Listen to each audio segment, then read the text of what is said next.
అంటే అర్బన్ ఏరియాస్లో అయితే ఈ మార్కెటింగ్ మాయలో పడుతున్నారు అనుకోవచ్చు. కానీ రూరల్ ఏరియాస్లో కూడా చూసుకుంటే ఇటు ఫార్మర్స్ అయినా లేదా కొంచెం లో లెవెల్ ఎంప్లాయీస్ అయినా కూడా వాళ్ళ పిల్లలకి మంచి కెరీర్ కావాలని కోరుకుంటున్నారు. కోరుకోవడం తప్పు కాదు.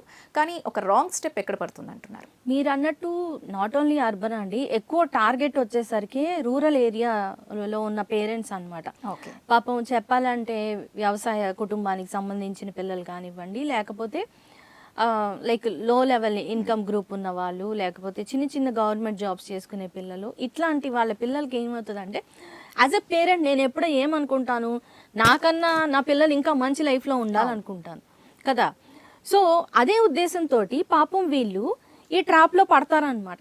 ఎగ్జాక్ట్లీ మీకు చెప్పాలంటే అసలు స్టూడెంట్ని ఎప్పుడు ఈ ట్రాప్లోకి లాగుతారంటే 10th క్లాస్, బిలో 10th ఏంటంటే మామూలు లోకల్గా ఉండే కాలేజెస్, లోకల్గా ఉండే స్కూల్స్ వరకు మా స్కూల్ బాగుంటుంది, ఇక్కడ ఇది ఇస్తాము అది ఇస్తాము అని చెప్పి అక్కడ నడుస్తుంది. ఓకే, 10th మిడిల్లోనే ఎన్ని జూనియర్ కాలేజెస్ స్టూడెంట్ని టార్గెట్ చేసి నువ్వు ఇక్కడ ఇప్పుడు జాయిన్ అవ్వకపోతే నీకు సీట్ ఉండదు అని బెదిరించి భయపెట్టి మరీ చేసేవాళ్ళు ఉన్నారు కదా.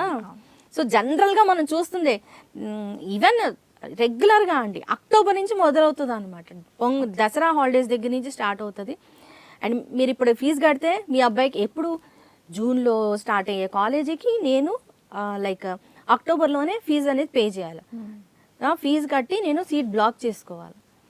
నేను చేరినా చేరకపోయినా ముందైతే కట్టాలా. ఈ ప్రెషర్ ఎక్కడ స్టార్ట్ అవుతుంది? స్కూల్స్ దగ్గర నుంచే స్టార్ట్ అవుతుంది.